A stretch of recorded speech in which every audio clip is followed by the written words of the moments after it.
यानी मोतियाबिंद से जुड़े कई सवाल लोगों के मन में आज भी हैं कि मोतियाबिंद क्या है, क्यों होता है मोतियाबिंद, किससे होता है, कितना गंभीर है ये और इसका इलाज क्या होता है, क्या इसकी सर्जरी पेनफुल होती है।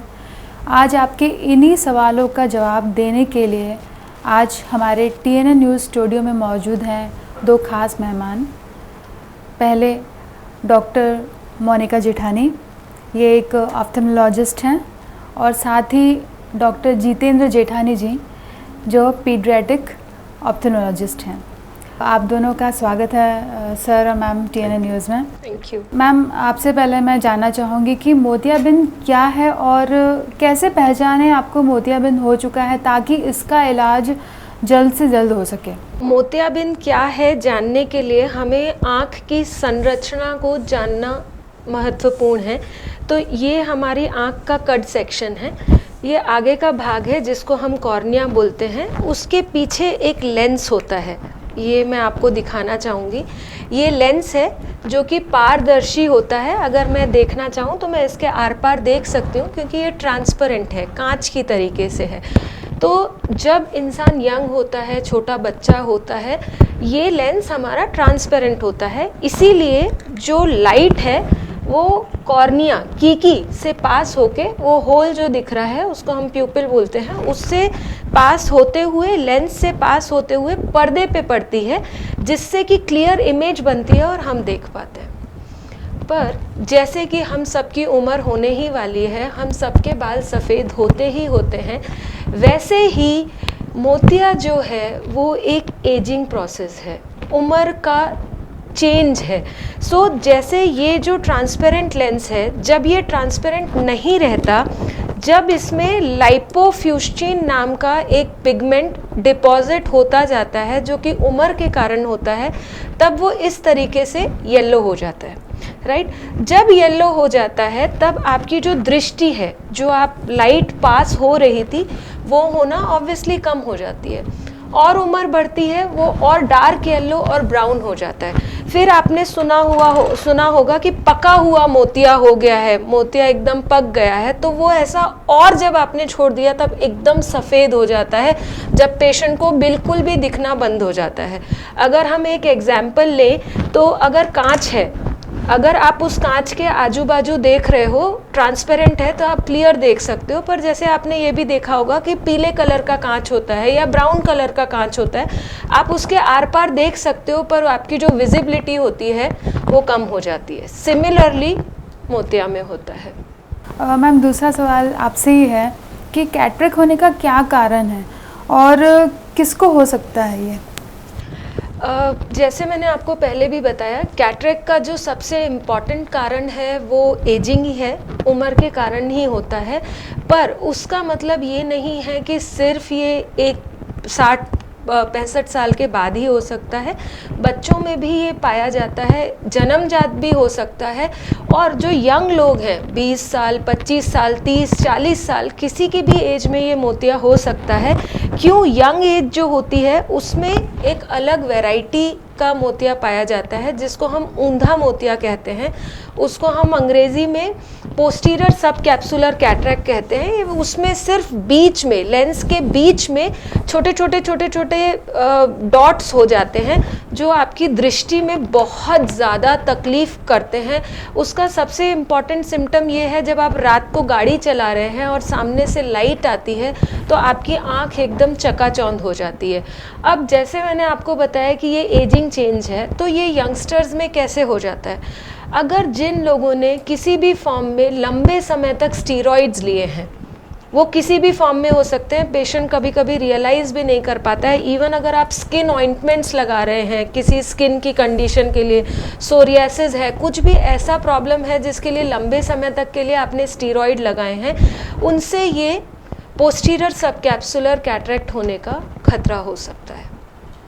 डॉक्टर जितेंद्र जी, मैं आपसे जानना चाहूँगी कि क्या बच्चों को हो सकता है मोतियाबिंद? अगर होता है तो पेरेंट्स कैसे पहचाने कि भाई इसको यही दिक्कत है, और अगर हो जाता है तो मतलब किस तरीके से आप इसका उपचार कर सकते हैं? मोतियाबिंद किसी भी एज में हो सकता है। Normally it happens in senile, which means एक उम्र के बाद होता है। Mainly it is known as ageing process. हम सब लोग जनरली ऐसा मानते हैं कि अब तो इनकी एज हो गई है, इनको मोतियाबिंद होगा, पर बच्चों में भी मोतियाबिंद हो सकता है। मेजरली अगर हम लोग देखें तो it can be divided into multiple reasons. सबसे इम्पॉर्टेंट रीज़न होता है कि जेनेटिकली मतलब बाय बर्थ उनको हेरिडिटरी में है, फैमिली में अगर किसी को है। एक इम्पॉर्टेंट कॉज होता है जब मदर को प्रेगनेंसी के टाइम में, स्पेशली फर्स्ट ट्राइमेस्टर यानी पहले 3 महीने में अगर उनको रूबेला हुआ है या कोई भी वायरल डिजीज़ हुई है, तो हमारे जब बच्चे का जन्म होता है उससे पहले जब बच्चा माता के गर्भ में होता है और वो जो भ्रूण है उसका विकास हो रहा होता है, तो जो उसका लेंस है वो पहले 3 महीने में बनता है। तो अगर पहले 3 महीने में उनको फीवर है, कोई वायरल इन्फेक्शन है, वो वायरल इन्फेक्शन लेंस में पहुंच जाता है और वो लेंस को सफ़ेद कर देता है या वाइट कर देता है। आमतौर पर this is one of the commonest cause जिसके कारण बच्चों में मोतियाबिंद होता है, बट ये पहले 1 साल में ही दिख जाता है। दूसरा रीज़न होता है कि उनको कोई चोट लग गई और कोई ब्लंट ट्रॉमा हुआ, या पहले जब रामायण और महाभारत सीरियल बहुत आते थे तब वो तीर कमान से खेलते थे, तो उनसे कई बार इंजरी हो जाती है, उससे भी मोतियाबिंद होता है। और तीसरा इम्पॉर्टेंट रीज़न है मल्टीपल, जैसे बच्चों का एलर्जिक कंजंक्टिवाइटिस है और हम उनको स्टेरॉइड्स दे रहे हैं, या जनरल प्रैक्टिशनर्स हैं या कहीं गांव में रहते हैं और अनकंट्रोल्ड स्टेरॉइड्स यूज़ कर रहे हैं, तो उससे उनकी आँख का प्रेशर भी बढ़ जाता है, जिसको काला मोतिया या गुजराती में झामर बोलते हैं, और उनको मोतियाबिंद भी हो जाता है। वो जो मोतियाबिंद है वो पोस्टीरियर सबकैप्सुलर होता है, जैसा डॉक्टर मोनिका ने बताया। तो ये 3 तरीके के कॉमनली देखे जाते हैं, और भी बहुत सारे कारण होते हैं। अब माँ बाप कैसे पहचाने, मदर फादर को कैसे पता लगे कि उनको मोतियाबिंद हुआ है? तो पहला सबसे ईजीएस्ट वे इज़ कि अगर बच्चा 3 साल से बड़ा है तो वो खुद ही बता देता है कि मुझे ये दूर की चीज़ नहीं दिख रही है, नज़दीक जाके टीवी देखने लगता है, या बहुत ज़्यादा इंटरेस्ट नहीं लेता है पढ़ने में बिकॉज उसको क्लियर नहीं दिख रहा है। दूसरा तरीका, जब बच्चा 3 साल से छोटा है और माता बच्चे को देख रही है, तो वो उनकी आँख के अंदर, जैसे ये अगर हम जैसे ये कैटरेक्ट वाली स्लाइड लगा देते हैं, तो ये अंदर से आपको सफ़ेद दिखाई देगा। तो ये सफ़ेदी मदर आराम से देख सकती है जब अगर बच्चा बहुत छोटा है और माँ जो है वो बच्चे को दूध पिला रही है, तो वो उनकी आइज़ को ईज़िली देख सकते हैं।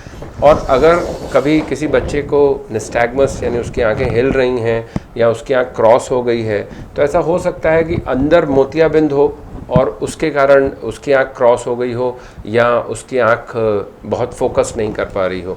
तो ये सब तरीक़ों से हमें पता लग सकता है कि बच्चे को मोतियाबिंद है, या बेसिकली मोतियाबिंद के कारण उसको दिख नहीं रहा है। तो किसी भी कारणवश अगर हमें ये लगता है कि इस बच्चे को क्लियर नहीं दिख रहा है, या बच्चा परफॉर्म नहीं कर पा रहा है, टीवी नज़दीक से देख रहा है, बार बार आंखें मल रहा है, तो उस बच्चे को हमको डॉक्टर को दिखाना चाहिए। और वो जैसे पीडियाट्रिक ऑफ्थल्मोलॉजिस्ट हैं, तो वी स्पेशलाइज बच्चों की आँखों की प्रॉब्लम के अलग डॉक्टर हैं, तो वो देख के आपको बता सकते हैं कि इसको मोतिया है। जो थर्ड पार्ट था आपका कि उसका कैसे इलाज हो सकता है, तो ट्रेडिशनली मोतियाबिंद के लिए कोई ड्रॉप्स या कोई टैबलेट्स नहीं होती हैं। ट्रेडिशनली उसकी सर्जरी इज़ द ओनली रास्ता, उसका एक ही है, उसका एक ही उपचार है कि हमें उसका ऑपरेशन करना पड़ेगा। आज के ज़माने में विद मॉडर्न माइक्रोसर्जिकल टेक्निक्स जो स्टैंडर्ड सर्जरी है, अल्ट्रासाउंड से फेकोएमल्सिफिकेशन से सर्जरी होती है। बच्चों के मोतियाबिंद में एक चीज़ जो मेजरली डिफरेंट होती है बड़ों से, वो ये है कि बड़ों के मोतियाबिंद में आप इंजेक्शन लगा के या ड्रॉप्स डाल के उनका सर्जरी कर देते हैं। बच्चों के केस में आपको उनको एनेस्थीसिया देना पड़ता है, तो बच्चा पूर्ण रूप से बेहोश होता है और फिर उनका सर्जरी होता है। और भी बहुत छोटी छोटी चीज़ें हैं, जैसे उनको छारी आने की संभावना ऑलमोस्ट 100% होती है, तो आपको पहले ही एक पोस्टीरियर कैप्सुलर रेक्सिस नाम की टेक्निक है, जिससे आप पहले ही ये जो लेंस है इसके पीछे जो आप जैसे ये लेंस है तो इसके अंदर यहाँ पे रेक्सिस करके लेंस डाल देते हैं। इसके पीछे के भाग को निकालने को पोस्टीरियर कैप्सुलर रेक्सिस बोलते हैं। तो वो आपको बच्चों के मोतियाबिंद में अलग से करनी पड़ती है। इसके अलावा बच्चों के मोतियाबिंद में जैसे जैसे बच्चा बड़ा होता है उसके चश्मे का नंबर बदलता जाता है। उसको क्योंकि हमारी आँखों का विकास इस पे निर्भर करता है कि हम कितना क्लियर देखते हैं। तो बच्चों को अगर मोतियाबिंद है तो उसकी आँख का विकास नहीं हुआ है, तो ऑपरेशन के बाद उसका विकास शुरू होता है। ये बहुत बड़ा डिफरेंस है जो सीनियर सिटीजन्स या एजेड लोगों में मोतिया होता है, उनमें मोतिया के ऑपरेशन के बाद जो लेंस डाला तो that is end of the story almost. Like आपको उसके बाद सिर्फ चश्मे का नंबर पहनना एंड एवरीथिंग इज़ फाइन। बच्चों में आपने उनको लेंस डाला, उन्होंने चश्मा पहना, फिर आपको उनकी दृष्टि की जांच हर 6 महीने करनी पड़ती है जब तक उनकी आँख का विकास नहीं होता है। सो बच्चों का मोतिया स्लाइटली कॉम्प्लिकेटेड है, या मैं ऐसा कहूँगा कि it requires more care compared to मतलब सही समय पर इलाज अगर होता है तो फिर पर मॉनिटर मॉनिटर करना पड़ता है कि भाई बड़ों का मोतियाबिंद अगर आपने एक बार सर्जरी करवाई तो वो काफ़ी टाइम तक, जब तक कि एक लाइफ टाइम तक रहेगी। पर बच्चों के लिए जो है वो अलग एक प्रोसीजर भी रहता है और फिर चेकअप भी करवाना पड़ता है। लाइफ टाइम रहता है, लेंस चेंज करने की जरूरत नहीं पड़ती है, खाली चेकअप की जरूरत पड़ती है जी, क्योंकि उनका नंबर चेंज होता रहता है। जी, मतलब विकास अभी तो वो छोटे हैं तो आगे उनका। मैम बड़ों का मोतियाबिंद जो होता है उनका इलाज कैसे होता है? वो अलग है प्रोसीजर, पीडियाट्रिक ऑप्थेल्मोलॉजिस्ट जो बोल रहे हैं कि उनका बच्चों का अलग होता है, पर बड़ों को अगर मोतियाबिंद हो गया है तो उसका इलाज अलग होता है। किस टाइप की लेंसेज यूज़ होती हैं, क्या मतलब कैसी टेक्निक होती है? क्या ये पेनफुल रहता है? काफ़ी लोगों को ऐसा लगता है कि भाई सर्जरी मतलब पेनफुल, तो इसके बारे में बताइए आप। बिना, ये बिल्कुल भी पेनफुल नहीं होता है। इनफैक्ट जब हम कैटरेक्ट सर्जरी करते हैं पेशेंट को पता भी नहीं चलता, क्योंकि हम आँख के दोनों ऊपर और नीचे भाग में इंजेक्शन देते हैं जिससे कि आँख कंप्लीटली एनेस्थेटाइज, एकदम सुन्न हो जाती है। ऑपरेशन और ऑपरेशन के 6 घंटे बाद तक पेशेंट को ज़रा भी पेन महसूस नहीं होता है। जो आपका क्वेश्चन था कि मोतिया का ऑपरेशन कैसे करते हैं, तो आज से 20-25 साल पहले 2 बातें अलग थी। एक तो जैसे ये लेंस है तो ये लेंस पूरा का पूरा बाहर निकाल दिया जाता था। अब आप समझो ये इतना बड़ा लेंस बाहर निकालना है तो आधी आँख खोल देनी पड़ती थी। जब आधी आँख खोल देते थे तो उनको बहुत सारे टाँके भी लेने पड़ते थे, पर आज के ज़माने में बिल्कुल भी ऐसा नहीं है। अभी बहुत ही ज़्यादा स्पेशलाइज्ड टेक्निक डेवलप हो गई है जिसको हम फेको इमल्सिफिकेशन बोलते हैं, जिसमें कि एक बहुत ही छोटे चीरे से हम अंदर जाते हैं, ये लेंस को छोटे छोटे टुकड़ों में डिवाइड करते हैं और समझो जैसे हमारा वैक्यूम क्लीनर होता है घर में, वैसे ही फेको मशीन में वैक्यूम पंप होता है जिससे वो छोटे छोटे टुकड़े हैं हम उनको सक कर लेते हैं। अब मैंने आपको ये बोला कि ये लेंस तो बाहर निकाल लिया, पूरी आँख खोलनी नहीं पड़ी, पर पहले ज़माने में ये लेंस जब हम बाहर निकाल लेते थे तो ये लेंस का करीबन 18 से 20 नंबर का पावर होता है। आपने जब अगर अपने दादा परदादा को देखा हो तो वो बिलोरी कांच लगाते थे बहुत मोटा। अब ऐसी बिल्कुल ज़रूरत नहीं है क्योंकि अब इंट्रा ऑक्यूलर लेंसेज डेवलप हो गए हैं। जब हम ये लेंस बाहर निकालते हैं तब हम दूसरा लेंस आँख के अंदर डालते हैं। अब उसको डालने की जो टेक्निक है वो भी बहुत रिफाइन हो गई है। ये इसीलिए मैं आपको लेके आई हूँ दिखाने के लिए। इतना छोटा सा, आप समझो ये पेन के टिप से भी छोटा है, इतने छोटे से इंजेक्टर से हम इसके अंदर एक फोल्डेबल लेंस डालते हैं और फोल्डेबल लेंस को डाल के और आँख के अंदर इंजेक्ट कर देते हैं। आँख के अंदर जाके वो खुल जाता है, नॉर्मल साइज़ का हो जाता है, तो जो चीरा है वो बहुत छोटा हो गया है। अब लेंसेज की जो वैरायटी अवेलेबल है, मैं ज़्यादा डिटेल में नहीं जाऊंगी, but I will talk mainly about 2 varieties of lenses. One is यूनिफोकल, the other one is multifocal.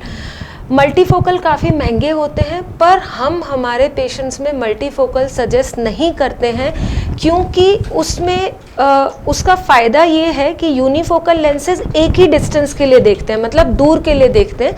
नज़दीक के लिए आपको करीबन 2.5 से 3 नंबर का चश्मा लगाना पड़ता है। मल्टीफोकल का एडवांटेज ये है कि आपको दूर, इंटरमीडिएट और नियर की विज़न मिल जाती है बिना चश्मे काफ़ी हद तक। पर उसका डिसएडवांटेज ये है कि उसमें बहुत सारे गोले होते हैं, तो जब लाइट आपकी आंख में पड़ती है या आप नाइट ड्राइविंग करते हैं तो बहुत ज़्यादा पेशेंट को दिक्कत होने की संभावना है। और एक बार ये लेंस आंख में गया तो जब तक आप जीवित हैं वो लेंस आपकी आंख के अंदर रहेगा। इसीलिए ये बहुत महत्वपूर्ण हो जाता है कि आप ऑपरेशन के टाइम पे कौन सा लेंस सिलेक्ट कर रहे हैं। मतलब type of lenses Is very important. वो क्या पेशेंट भी सिलेक्ट कर सकता है क्या कि भाई मुझे इसी टाइप का लेंस चाहिए? बिल्कुल, जब पेशेंट हमारे पास आता है हम उसको वैरायटी ऑफ लेंसेज समझाते हैं, ये इंडियन है, ये इम्पोर्टेड है, ये वाइट है, ये येलो है, इसमें यूवी फिल्टर है, इसमें नहीं है। मतलब पेशेंट के अकॉर्डिंगली जब आप उसकी जांच पड़ताल करते हैं कि उसको क्या सूट करेगा लेंस, कुछ ऐसा? या to some extent. And second thing कि हम पेशेंट को समझा देते हैं कि ये लेंसेज का ये एडवांटेज डिसएडवांटेज है, and then we give patient the chance to choose कि आप कौन सा लेंस अपनी आँख के अंदर डलवाना चाहिए। सर बच्चों के मामले में भी ऐसा होता है कि भाई बच्चों में भी लेंसेज का बच्चों में लेंसेज देखिए, जैसा डॉक्टर मोनिका ने बताया कि broadly there are 2 category of lenses, multifocal and monofocal, but उससे भी broad criteria is rigid IOL and foldable IOL। तो फोल्डेबल IOL में मोनोफोकल और मल्टीफोकल होते हैं। बच्चों में मल्टीफोकल आर टोटली मतलब कम्प्लीटली आप ऐसा समझ सकते हैं कि बच्चों में मल्टीफोकल नहीं डालना चाहिए। बच्चों में it is not allowed to put multifocal, क्योंकि उनकी आंखों का विकास हो रहा है। मल्टीफोकल का एक और मेजर प्रॉब्लम ये है कि वो आपकी 20% लाइट को नियर और डिस्टेंस के लिए कम कर देता है। तो बच्चों की आंखों का, जैसे मैंने बताया, विकास हो रहा है, उनका जितना क्लियरली, जितना शार्प इमेज होगी उतना ज़्यादा उनकी आंख का डेवलपमेंट होगा, और ये development continues till 8 to 10 years of age. तो ये डेवलपमेंट स्लो हो जाएगा अगर इमेज इज़ नॉट क्लियर। बहुत बार ऐसे पेशेंट्स होते हैं कि कैटरेक्ट सर्जरी करवा लेते हैं और उसके बाद डॉक्टर के पास नहीं जाते हैं, ऐसा सोच के कि भाई अब तो मोतिया निकल गया है, अब तो एवरीथिंग इज़ फाइन। तो ये सही प्रैक्टिस नहीं है। आपको दिखाना ही पड़ेगा डॉक्टर साहब को ऑपरेशन के बाद, ताकि उनके चश्मे का नंबर जो भी है और 6 महीने बाद जो भी चेंज हो रहा है वो पहनते रहें, ताकि उनकी आँख का विकास होता रहे। तो मेनली बच्चों में मोनोफोकल लेंसेज ही हम लोग सजेस्ट करते हैं। या कोई भी सर्जरी होती है तो लोगों के दिमाग में ऐसा होता है कि बहुत ज़्यादा कॉस्टली होगी। क्या खर्च रहता है अगर मोतियाबिंद का अगर ऑपरेशन करवाना है, क्या खर्च रहता है? सबका अलग अलग है, but what we do I tell you, we start from 15,000। हम नॉन फोल्डेबल लेंसेज डालते ही नहीं हैं और हम सारे ऑपरेशंस फेको इमल्सिफिकेशन से ही करते हैं। तो it starts from 15,000 each eye and goes up to 45-50,000 each eye. उसके ऊपर जो मल्टीफोकल होते हैं अराउंड 75,000 to 1 लाख, वो जैसे मैंने आपको बताया हम हमारे पेशेंट्स में नहीं सजेस्ट करते हैं। एक नया लेंस आया है जो मैंने आपको बताया 45,000 या 50,000 का, उसमें नज़दीक के लिए आपको 1.5 का एडिशन मिल जाता है बिना कोई डिसएडवांटेज। जो मल्टीफोकल का डिसएडवांटेज है वो बिना सर्कल के बिना आपको इसमें 1.5 का एडिशन मिल जाता है। तो आपका मोटा मोटा काम निकल जाता है। बहुत बारीक आपको कुछ पढ़ना हो तो आपको चश्मे की ज़रूरत पड़े। काफ़ी ऐसे सोशल मीडिया पर मैसेजेस आते रहते हैं, या बहुत सारे लोगों को ऐसे दिखाया जाता है कि सर्जरी के अलावा भी आप कोई ऐसा इलाज है मोतियाबिंद का। लोगों को ऐसे दिमाग में है कि भाई सर्जरी नहीं है, हम कुछ ड्रॉप्स डाल देंगे या कुछ हम ऐसी कोई दवा खा लेंगे तो इससे मोतियाबिंद से हमको छुटकारा मिल जाएगा। तो बताइए कि खाली सर्जरी करवा सकते हैं या कुछ और भी ऐसा ऑल्टरनेटिव है? नहीं, इट इज़ लाफेबल बिकॉज इतने सालों के, मैं ऐसा कहूँगा कि इतने सालों की मेहनत के बाद भी आज we have to discuss this. It is very unfortunate, क्योंकि इतना ज़्यादा समझा, इतनी बातें होने के बावजूद भी लोगों को, पीपल वांट मिरेकल्स। तो लोगों को ऐसा है कि दवाई डाल दें, उस चीज़ का फिक्स्ड इलाज है। उस कैटरेक्ट का मतलब है कि आपको सर्जरी करवानी पड़ेगी। वो लेंस जो है वो सफ़ेद हो गया है, जैसा डॉक्टर साहब ने बताया कि उसमें लाइपोफिस्टिन पिगमेंट जमा हो गया है या पोस्टर सबकैप्सुलर लेंस है, तो वो लेंस पारदर्शी नहीं रहा है। आपको वो कांच के थ्रू लाइट नहीं जा रही है, आपको वो लेंस बदल के दूसरा लेंस डालना ही पड़ेगा। ये सारे miracles they are only existing in social media. There is no truth at all. इसमें कुछ भी सच्चाई नहीं है कि आप ड्रॉप्स डाल के या बच्चों के उसमें ड्रॉप्स डाल के या बड़ों के उसमें कर सकते हैं, ऐसा कुछ it's not, it is very far away from. और कम से कम आँखों का मामला हो तो एक बार आपको इन सब चीज़ों में जाने से पहले एक बार आप आपके डॉक्टर से कंसल्ट करें, क्योंकि आँख बहुत ही नाजुक चीज़ होती है और आँखों से ही हम पूरी दुनिया को देखते हैं। क्या मैसेज देना चाहेंगे आप हमारे व्यूअर्स को, मैम? आप I would like to just say कि रेगुलर आई चेकअप बहुत इम्पॉर्टेंट है। एंड अगर आपकी एज अराउंड 60 इयर्स है तो हर साल एक बार मोतिया का चेकअप कराते रहें। और दूसरा सबसे इम्पॉर्टेंट मैसेज जो मैं देना चाहूँगी, जो कि आज भी मिथ प्रिविलेंट है इंडिया में, कि सियाड़ा में આપણે મોતિયાનું ઓપરેશન कराइશું, राइट?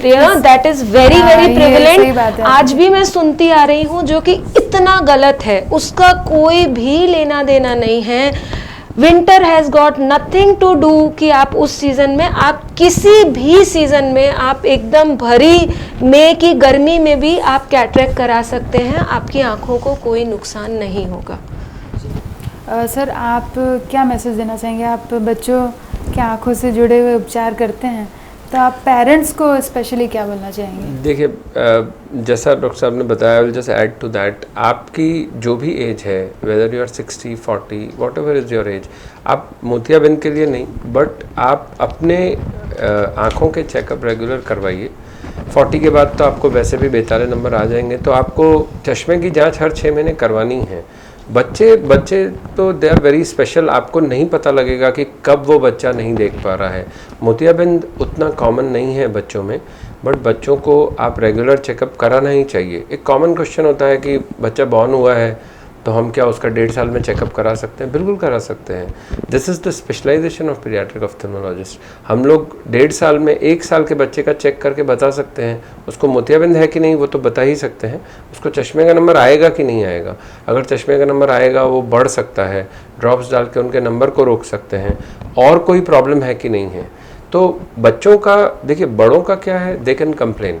आप सीधे लफ्ज़ों में कहें तो अगर नहीं दिख रहा है तो आप डॉक्टर के पास चले जाएंगे कि मुझे दिख नहीं रहा है, तो मोतियाबिंद होने का चांस है।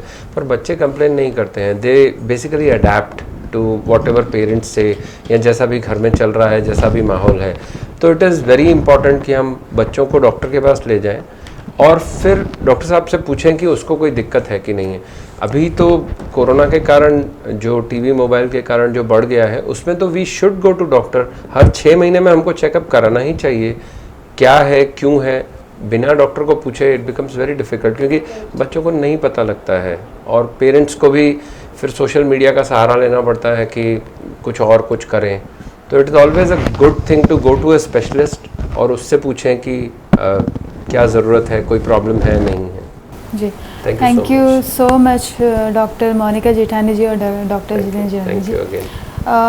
आँखें हमारे शरीर का एक बहुत ही नाजुक हिस्सा हैं, और आँखों से जुड़ी हुई कोई भी दिक्कत हो तो आपको उसको जल्द से जल्द डॉक्टर को दिखाना चाहिए। तो आपसे एक बार फिर मुलाकात होगी। नमस्कार।